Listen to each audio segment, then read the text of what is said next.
Καλείται εκπρόσωπος της Ομοσπονδίας Περιφερειακών Υπαλλήλων.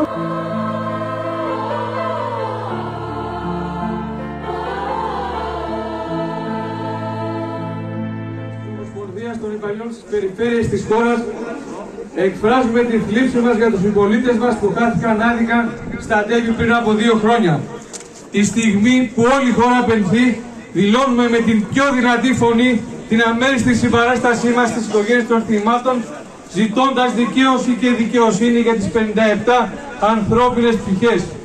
Ταυτόχρονα εκφράζουμε τη βαθιά μας οργή και απογοήτευση για την αδιαφθορία και την πλήρη αμέλεια της πολιτείας και των αρμοδίων φορέων για το συστημικό έλλειμμα ασφαλείας σε θεσμικό αλλά και ουσιαστικό επίπεδο, συνέχεια της απαξίωσης των δημοσίων αγαθών, της υγείας, της παιδείας, της ενέργειας, του νερού. Η ανθρώπινη ζωή δεν μπορεί να αντιμετωπίζεται ως παράπλευρη απώλεια. Εκφράζουμε δυναμικά τη βούλησή μας για αγώνα και είμαστε έτοιμοι να στηρίξουμε κάθε προσπάθεια που θα οδηγήσει σε ουσιαστικές αλλαγές.